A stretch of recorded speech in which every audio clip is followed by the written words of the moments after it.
Hola, ¿cómo están? Estamos acá en el canal Sur o No Sur, Psicología Social en el sur de Chile.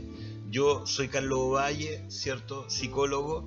Y hoy estamos en nuestro cuarto video del ciclo de videos correspondiente a la modernidad. El día de hoy nos toca hablar sobre el siglo XVII.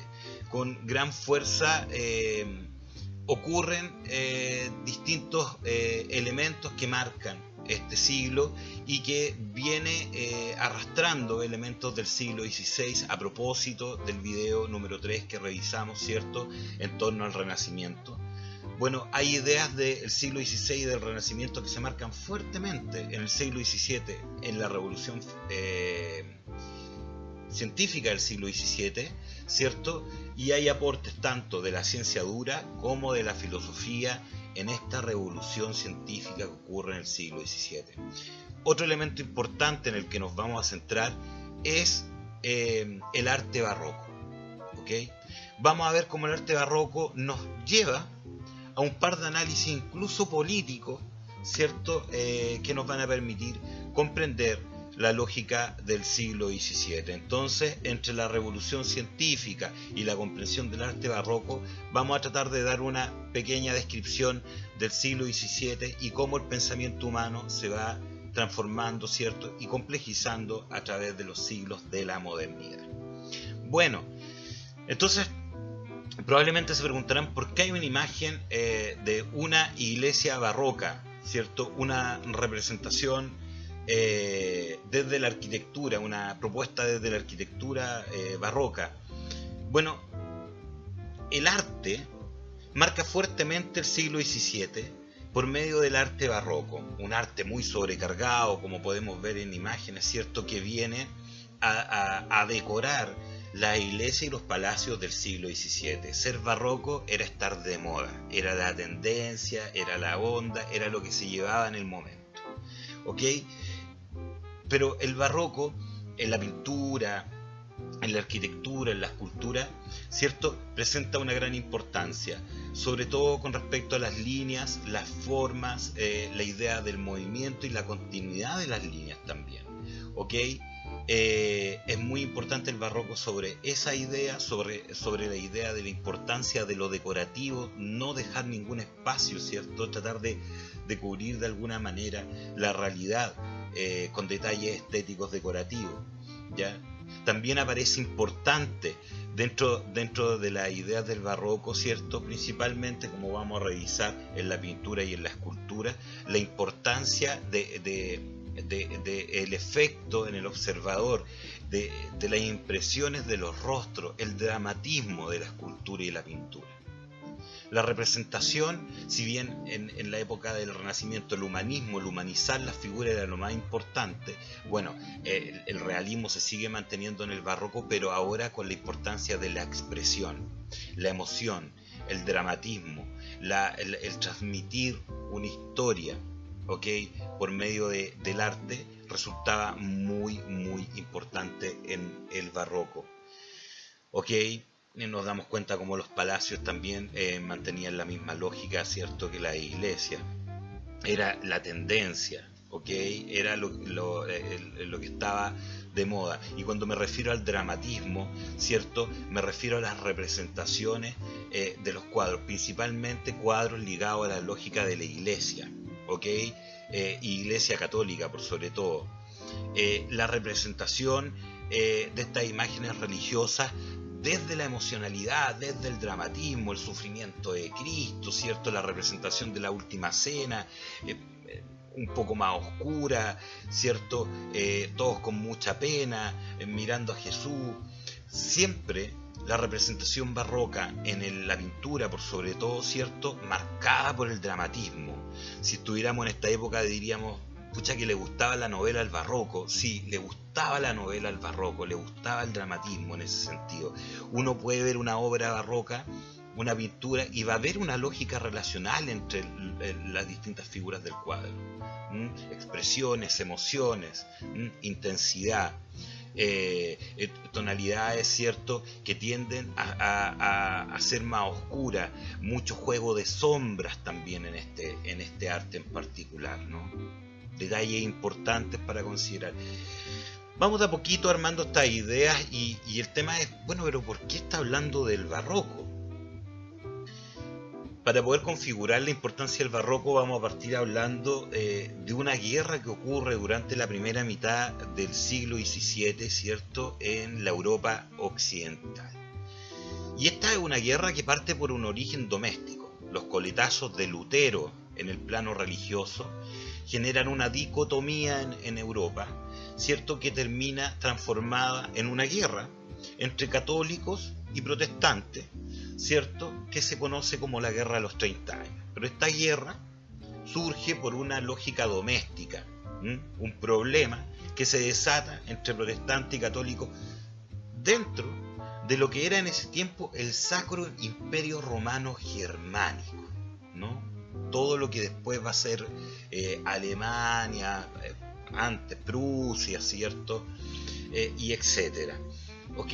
Bueno, en ese lugar de Europa, producto de una discusión doméstica dentro del imperio, este conflicto empieza a escalar y empieza a crecer, y de repente está toda Europa occidental metida en el conflicto de los 30 años, ¿cierto?, peleando en nombre de Dios desde el protestantismo o desde el catolicismo.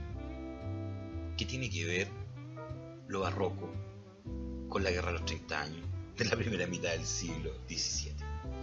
Bueno, tiene mucho que ver, porque siempre nos plantean el barroco desde la lógica, ¿cierto?, del drama, de la representación religiosa, la arquitectura muy sobrecargada, ¿cierto? Pero el arte barroco, muchos autores plantean que durante esta época terminó sirviendo como una especie de herramienta de propaganda para la Iglesia Católica. En tiempos de guerra, en tiempos de incertidumbre de las ideas, en tanto metafísica era la discusión de ese momento, ¿no? Protestantismo contra catolicismo.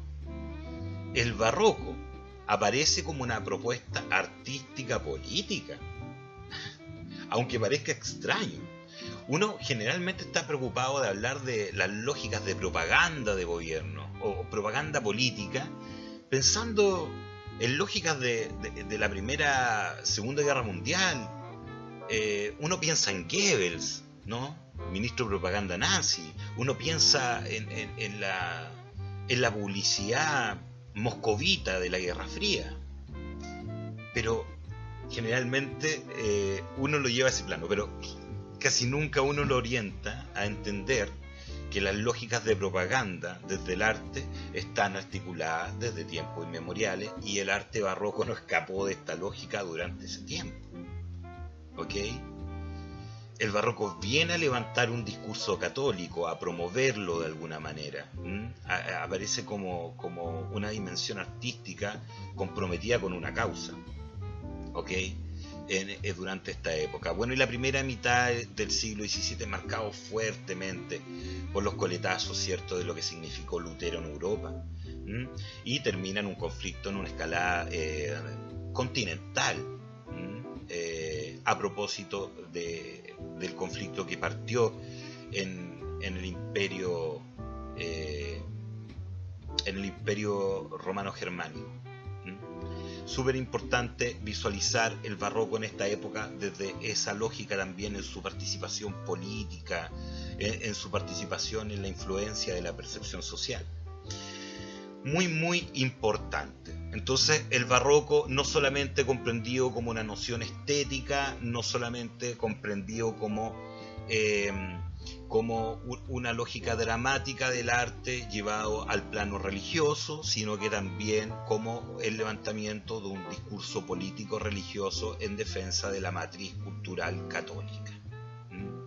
Es muy importante entenderlo desde esa lógica, porque evidentemente el barroco influye en el pensamiento, ¿cierto?, y también genera una lectura, una narrativa de lo que era la guerra en ese tiempo muy distinta. La guerra en significación social probablemente, de la guerra de los 30 años me refiero, ¿cierto?, hubiera generado una lectura del conflicto muy distinto con el barroco o sin el barroco. A ese nivel de impacto los quiero llevar, que comprendamos, ¿cierto?, cuál importante fue la narrativa del barroco, ¿cierto?, a propósito del conflicto de los 30 años en Europa, durante la primera mitad del siglo XVII. Bueno, no solo de guerra y barroco se construye Europa, ¿no? Durante el siglo XVII.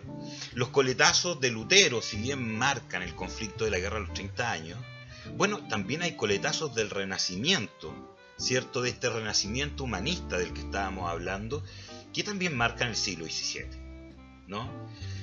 A propósito de Copérnico durante el Renacimiento, ¿cierto?, y la huella que deja, aparece durante el siglo XVII un amigo, podríamos decir, ¿cierto?, de las lógicas heliocéntricas y copérnicas, nuestro querido Galileo Galilei.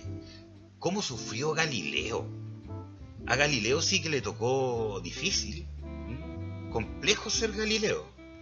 Complejo ser Galileo en definitiva porque por seguir avanzando en las lógicas heliocéntricas, por seguir avanzando en el desarrollo tecnológico, de hecho, inventa el telescopio, intenta seguir avanzando en estas lógicas investigativas, ¿cierto?, en estas lógicas astronómicas, pero al poco andar, Galileo y su gran sapiencia se encuentra con un contrapunto. Por un lado está la revolución científica del siglo XVII, ¿no? Esta revolución científica que está creciendo, que viene con impulso desde el Renacimiento, pero por otro lado nos encontramos con una iglesia católica muy fóbica, muy quisquillosa, ¿cierto?, muy conflictuada a propósito de los protestantes que la vienen criticando desde el siglo pasado, ¿ya? Entonces la Iglesia Católica de alguna manera no va a permitir que ningún discurso venga a corromper las definiciones y los dogmas que ellos han definido. Y esto de las definiciones heliocéntricas que están generando los astrónomos de la época, ¿cierto?, porque parte con Copérnico, que viene Galileo, no lo va a aguantar. Menos durante el siglo XVII, porque ya la iglesia está enfrascada durante la primera mitad del siglo en un gran conflicto en donde lo que están generando los protestantes es una discusión crítica que genera la caída a pedazos, ¿cierto?, de los discursos dogmáticos de la iglesia católica de ese tiempo. Entonces, más encima que aparezcan científicos para venir a cuestionar la obra de Dios, no, ya era lo último que faltaba, es como la guinda de la torta. Entonces Galileo cayó mal parado en el lugar en el que estaba. O sea, yo creo que Galileo tuvo la mala suerte de estar en un momento, en el tiempo y el espacio, ultra complejo. Galileo tuvo que dar cuenta de la iglesia, tuvo que retractarse muchas cosas para que no lo mataran. Incluso al final de sus días pasa una cosa como una especie de reclusión domiciliaria, como lo que podríamos entender en estos tiempos, a propósito de su idea. Entonces no fue fácil ser Galileo, ¿ya? Y los reconocimientos vinieron posterior a su muerte, básicamente la gran mayoría, ¿ok? Pero eso no quita que pudiera desarrollar una gran obra, que pudiera avanzar, ¿cierto?, en el desarrollo tecnológico, que se pudiera preocupar, ¿cierto?, de los avances científicos, porque en definitiva el tipo amaba lo que hacía. O sea, cuando ya tu vida está en riesgo y tú seguís de alguna manera, por último, tratando de decir que no pasa nada, pero sigo acá inventando, bueno, Galileo era de eso, y hasta los últimos días estuvo metido, ¿cierto?, en sus lógicas científicas. Muy, muy potente para el siglo, muy iconográfico también. El conocimiento, lo que significaba el saber y lo que significaba cuidar la luz de alguna manera, ¿no? Muy, muy importante, muy, muy importante. Hay que recordar que durante el siglo XVI y el Renacimiento, Prometeo vuelve a aparecer, ¿cierto?, desde la lógica de los griegos. Entonces el cuidar la luz del conocimiento era algo muy importante. Galileo lo muestra, ¿cierto?, incluso con arriesgar la vida. Muy, muy importante. Bueno, la divulgación del conocimiento, la divulgación de sus libros a propósito de la imprenta, ¿cierto?, que hablamos en el video anterior, resulta muy, muy importante. Muy, muy importante. Otro fundamental de la época, otro iconográfico, otro que marca las ciencias duras y que le marca el camino a un montón de científicos posteriores. A propósito de la importancia del método, el método científico se asienta en el siglo XVII a propósito de la revolución científica. Vamos a revisar algunas lógicas filosóficas que vienen a afirmar esto. Pero el método en su praxis, el método en su ejecución, se está construyendo ya con los de la ciencia dura. Nos encontramos con un Newton, ¿cierto?, trabajando en temas de la luz, los colores, ¿cierto?, y también trabajando en la lógica de la gravedad, fuertemente, con una pragmática del método. También pasa con Galileo, ¿cierto?, en su forma de construcción de conocimiento. O sea, las ciencias duras también dan una respuesta en el asentamiento del método en la época del siglo XVII. Resulta muy importante visualizarlo.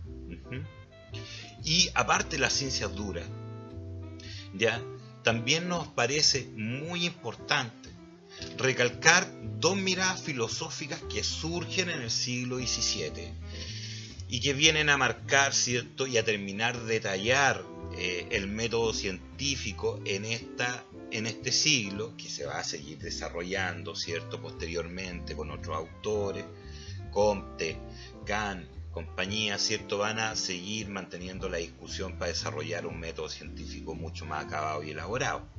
Bueno, pero Descartes aparece en la escena del siglo XVII y nos viene a hablar del pienso luego existo, nos viene a hablar de la duda cartesiana, de la importancia de la duda en el proceso de la construcción del método para llegar a la verdad. Y Descartes nos dice algo muy importante. Nos dice: el método se construye por medio de un razonamiento. Y este razonamiento se va a centrar en un par de pasos y en la duda, ¿cierto?, para poder construir de una manera revisada, ¿cierto?, y verificando que se vaya cumpliendo la noción de verdad por medio del método.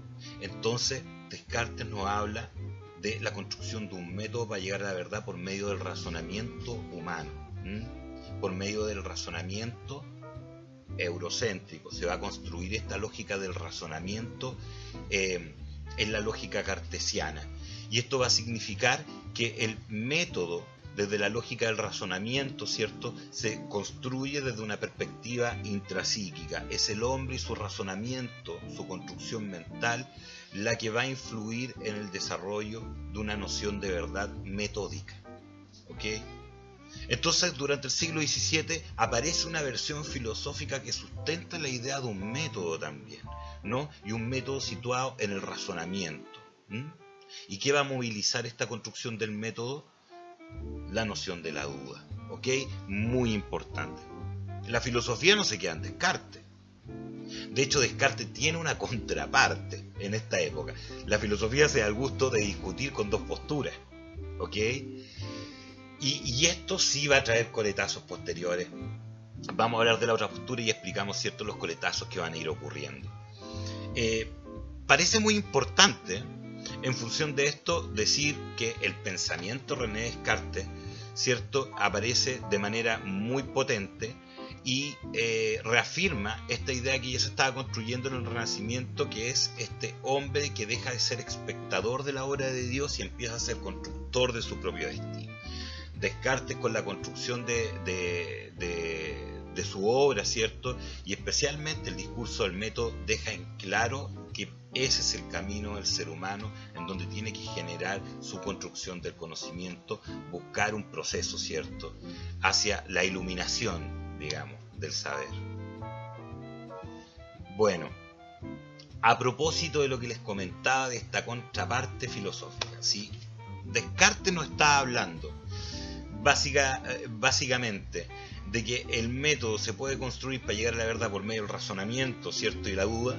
Bueno, aparece Francis Bacon, ¿ya?, hablándonos fuertemente de que el camino no es el razonamiento ni construir a través de la duda y el mundo intrapsíquico la construcción de la verdad. Entonces Descartes queda mirando qué pasa acá. Bueno, lo que estaban diciendo básicamente, ¿cierto? Era que el conocimiento y el método para llegar al conocimiento, para llegar a la verdad, se hacía por medio de la experiencia, decía el profesor Francis. ¿Ok? Decía que claramente el conocimiento se va a desarrollar por medio de la experiencia, ¿cierto? Y yo voy a poder generar hipótesis, ideas, ¿cierto? Y validarlas o no validarlas en la experiencia. Entonces, de esa manera yo puedo llegar a generar un método para generar conocimiento. Y ese conocimiento por medio de la experiencia, no del mundo interno y el razonamiento, se va a denominar empirismo. Y de aquí, posteriormente, van a surgir muchos próceres del empirismo. Dos notables, Hume y Locke. Locke posteriormente va a ayudar incluso en la formulación de la filosofía política del capitalismo, ¿cierto? Con Adams y compañía.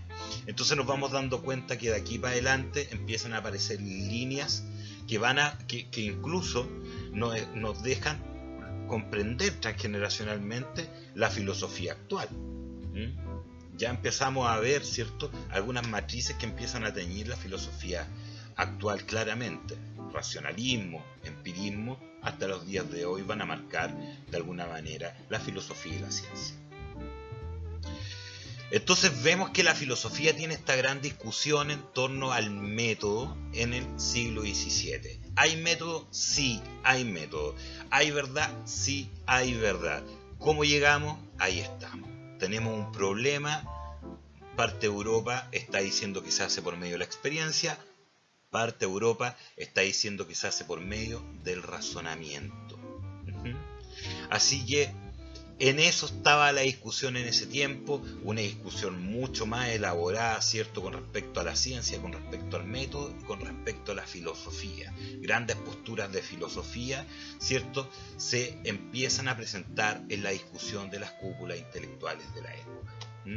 Muy, muy relevante.